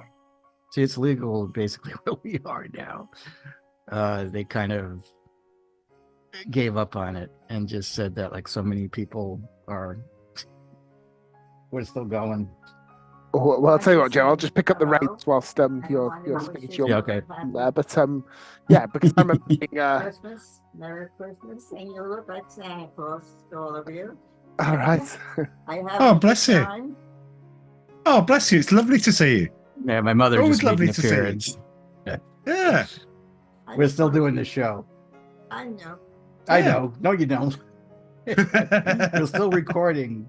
Oh, you're still recording. Can you tell her have a lovely Christmas from us? Oh, he said have a lovely Christmas. Same to you. Okay. Joe's mom there, ladies and gentlemen. That's, yeah, there we go. I was going to say something funny, but people would think I would say it was serious. I won't say it. She doesn't get a cut of the royalties, unfortunately, just on that one. But still. Bill Murray turned... See, this is where I don't trust IMDb sometimes. Bill Murray turned down the lead roles in 3 films to make this film. So they say. Do anyone want to guess? Well, I kind of know them, which I think is insanity. One of them, I have no idea how it fits in. Dom, do you want to have a guess? 88 films. So filmed in 87, released in 88. I know 2 of them. Go on, Joe. Which ones do you think you know? Rain Man. Was he the autistic guy or the? Oh yeah, I'm sure. He would have to be. Yeah. Next one. What? He hasn't got the acting chops to do that role. So yeah, that was what? Dodged a bullet there. Right. Next one. Want me to go? Yeah. Big. Yes. He would have been Tom good Hanks' in that. character. Yeah. He'd have been great in that. And he would save the world from Tom Hanks. Bill Murray, known for his childlike yes, enthusiasm. I know this sounds like weird, but better than Tom Hanks. Most people are better than Tom Hanks. But anyway, let's not go down that road. Maybe if he'd been a teenager that had transitioned to an adult, then he could have got the surly negativity on point, but not the kind of childlike wonder that Tom Hanks brought to proceedings. No, I just think, like I was saying, he would have saved the world from Tom Hanks. Big is what made him. Like he did Splash before, then he did Big, and then everyone Bachelor was Party. like, That's his. Bachelor Party. No, that was his peak. That was his peak. That was a fun movie, but it didn't make him. Big made him, and that's why he went on to do all those other movies, and then eventually Forrest Gump, and When I get my time machine, how many Oscars is that idiot won? I'm gonna go back and I'm gonna talk to Bill Murray and go, for God's sake, man, make Big. Dom, could you answer that? Well, how many Oscars is Tom Hanks? I don't know. He didn't get it for Saving Private Ryan, did he? But he did for. He must. I tell you what, I'll do some quick googling while we chat. But I'm just going to say I like Tom Hanks. Yeah, he did one for that. I'm not getting to dark allegations about his private life. We'll steer clear of that. But as I'm not talking about that either. I just think he's overrated. Oh, I'm talking about that. But anyway, Charlie, you're not allowed to talk about that. Remember? I know I'm not allowed to talk about it. It's fine. It's pure speculation, of course. The film that I find incredulous that he could have been in the lead in, and I am assuming he's the Brian Brown character, is Cocktail. Oh yeah. Well, with that. Yeah. It's a Tom Cruise vehicle. Brian Brown is a perfect foil for him. Very good. Cocktail is one of my guilty pleasures of the 80s. I love it. I go to it when I just want to feel good and I just have something on in the background. Brian Brown is perfect in it. Tom Cruise is perfect in it. Don't take any of them out. And I can't see where Bill Murray fits into either of those roles. Well, Tom Hanks has been nominated 6 times and won 2 Oscars for Best Actor for Philadelphia. Right. He won one for Forrest Gump. Yeah. He went back to back, 94 and 95. Yeah.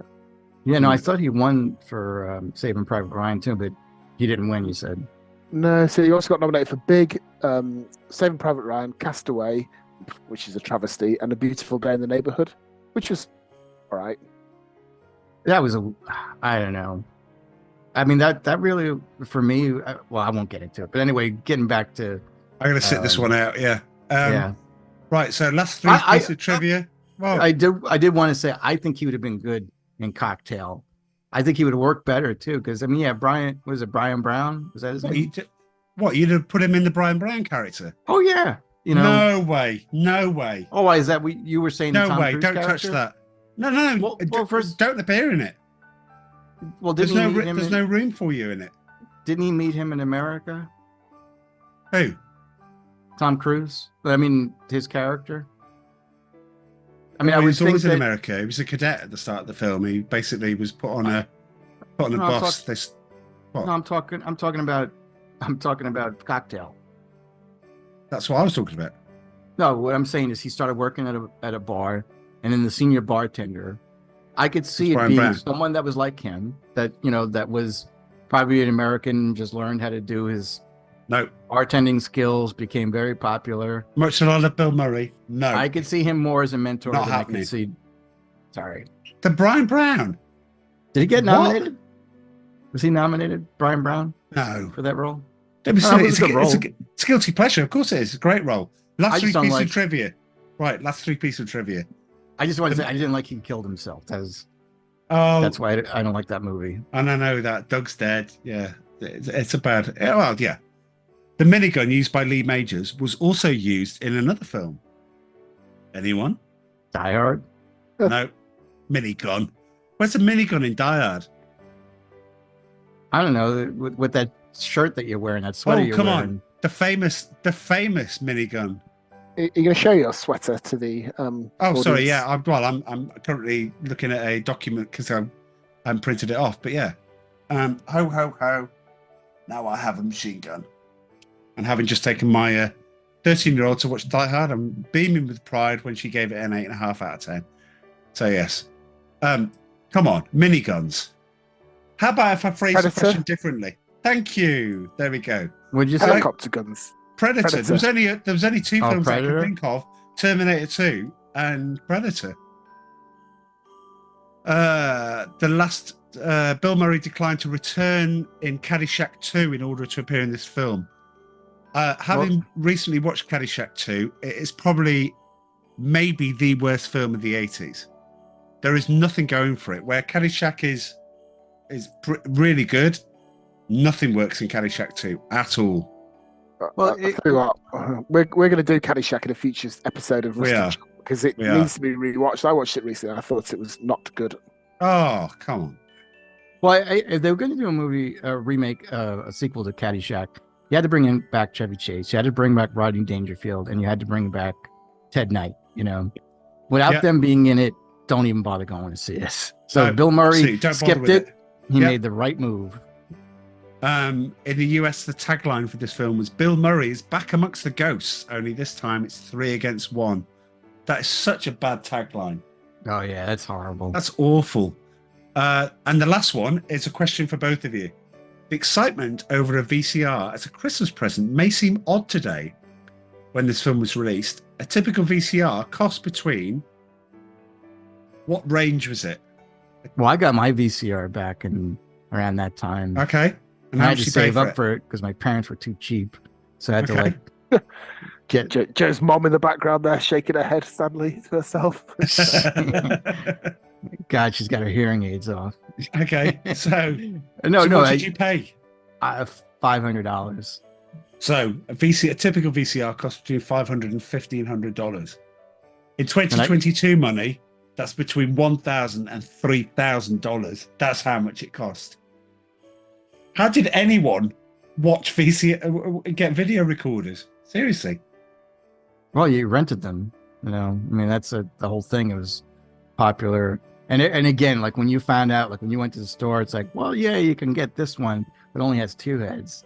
You really want 4 heads? Like 4 heads? 4 heads instead of 2 heads? It's like, how much more is that one? It was like a used car salesman. Like when you would go into a store, it's like, sucker, here comes a sucker. A non-wired remote. How does that work with batteries? Batteries. I know it's great living through that time and seeing the evolution of the tech was just something to behold. We are at that junction. We are at that point. Scores. Let's go in order that we did. Dom.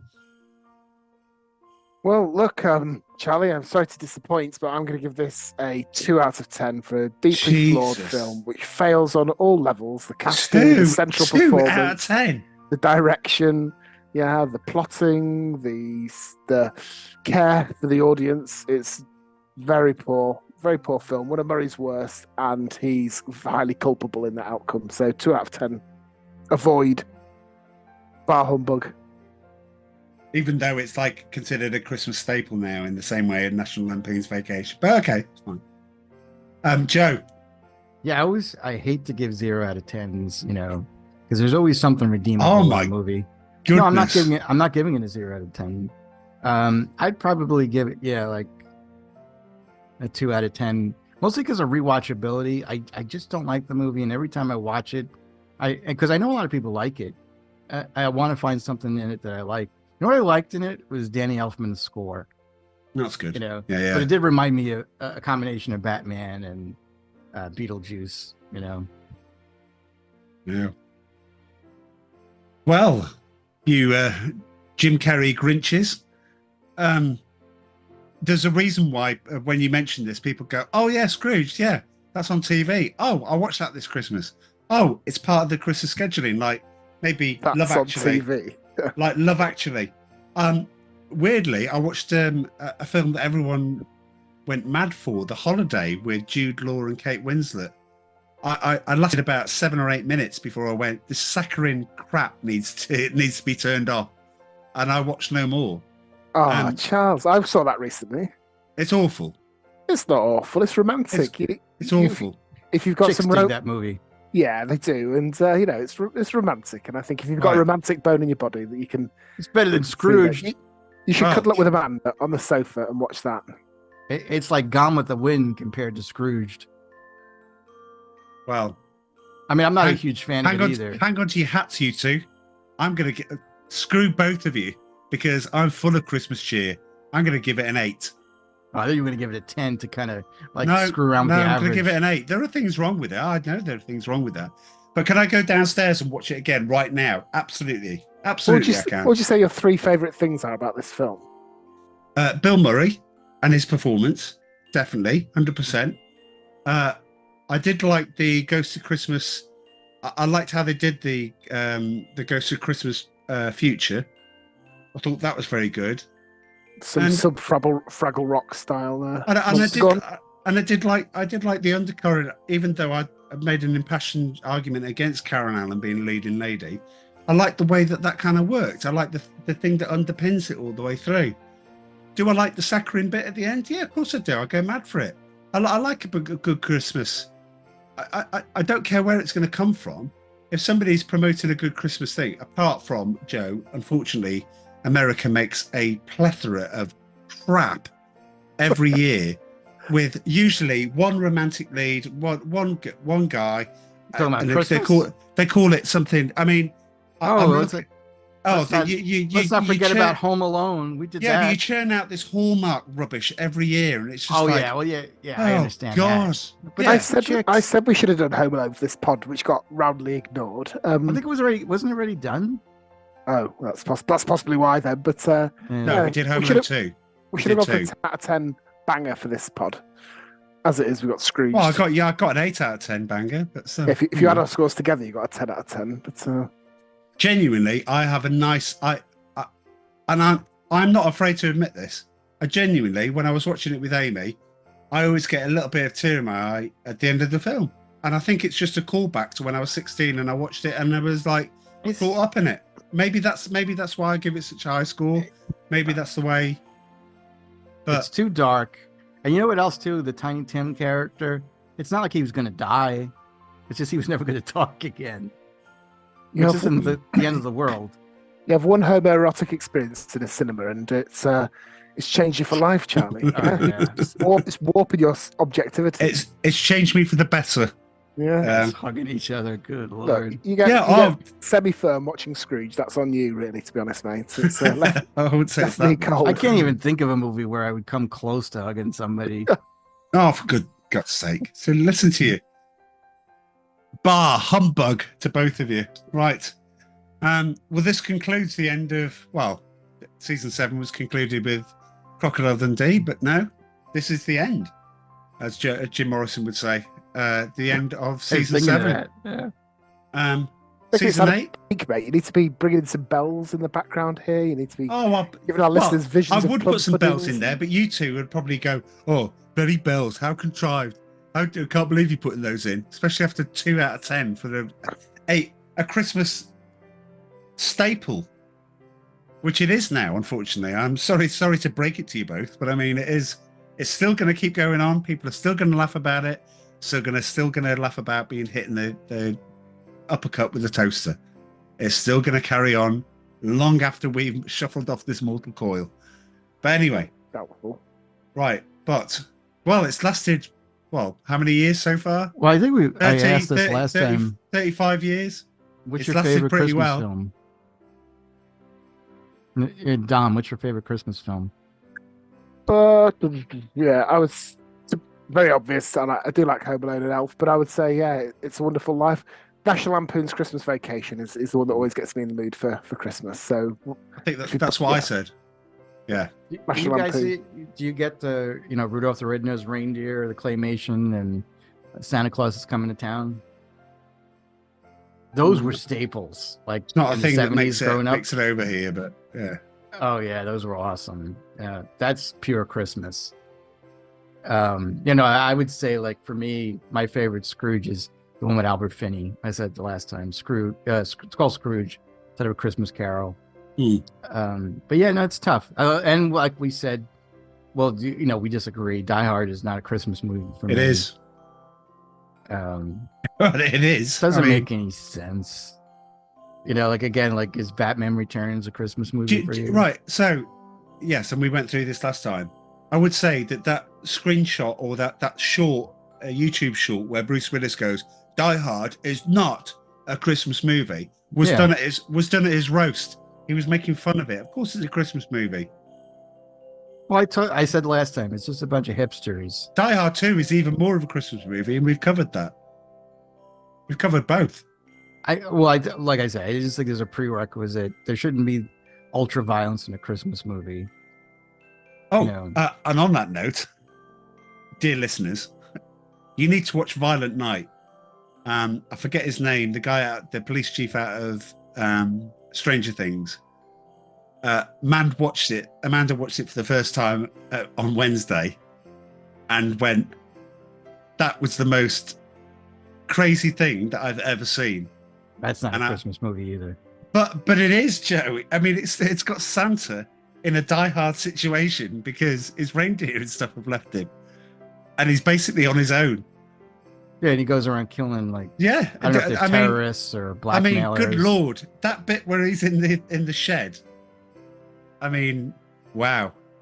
I mean, man was just like, going. She'd gone past this is gory. She'd gone past that into this is. I now have to laugh at this because otherwise I'd probably cry. But yeah. No, I know a lot of people loved it. Night. It just didn't do anything for me. No. Have you watched it, Dom?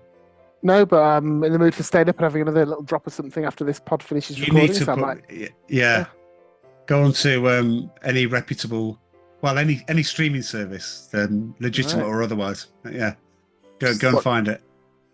Watch a good film, send some messages, have a drink.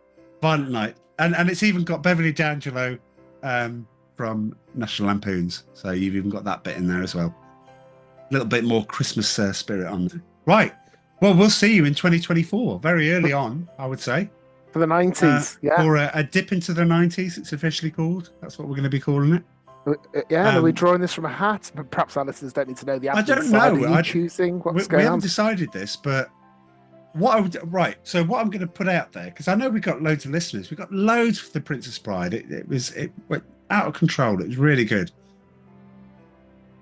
If we could do this on a poll, we could do whatever else, but let's start with, if you've got some 90s films that you want to cover, if you're listening to this and going, do you know what?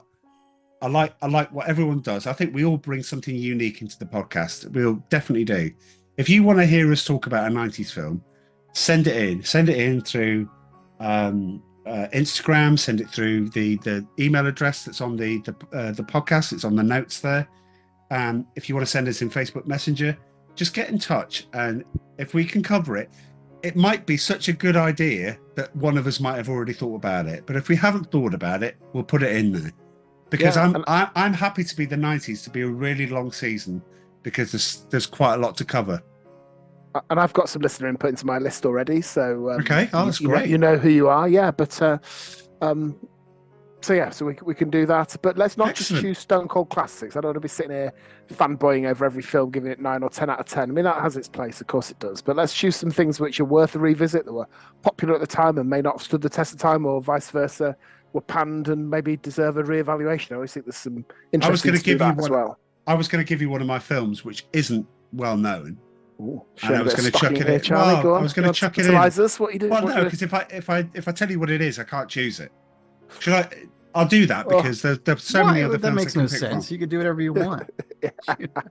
No, but do you know what? I've got a feeling that you'll just pull it all to bits, and it won't be a very good podcast. Shall I tell you? And then I won't choose it because I've got like 15 that I can pick from. If you regret it, you can always beep yourself at this point. So Fine. Go on then. Disclosure. That's fine that you don't choose it. Well, see, See, there you go. No, then. but that would have been a good one because we could have really looked at sexual politics of the 90s through Absolutely. the lens of how mental it's gone these days. couldn't We've we? done So- quite a lot of Michael Douglas, so I mean, he's always been at the forefront of water cooler talking points. Anyway, disclosure: Demi Moore in that. Okay. Yowza. Anyway, it's not going to be on the list.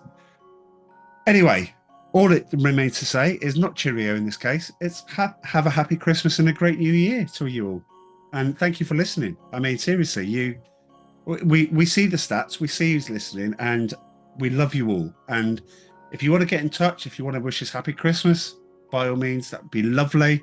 Just any sort of recommendations that you'd like to see, fantastic. We might be changing a few things around. Who knows if we'll have roll call? I think we probably need to have roll call still. Trivia time. However we're going to do it, we're going to have a lovely discussion because we're going to take a bit of a break now. But please get in touch. That'd be fantastic. So I'm going to say, Was it 2 happy weeks? Christmas. Well, 3 weeks. About 3 weeks. Yeah, Merry Christmas, listeners. Apologies for the sound quality today. I'll be back in the spare room prison cell in January. No, you sounded good, Dom. Yeah, everything was fine when you moved. Yeah. Okay. Yeah. Cheers, Merry, gents. Merry Cheers, Christmas, listeners. everyone. Merry Christmas. Oh, because Joe doesn't say happy Christmas, do you? No, Boo. I think I learned that from Hermione in Harry Potter. I'm sweating like a pregnant nun here now. Can we let's call an end to 2023 and season whatever it was 7. Right. Yes. I need a Love you. wash. Love you all. Have a good Yuletide break. See you in 2024. Cheers. Yeah. Bye.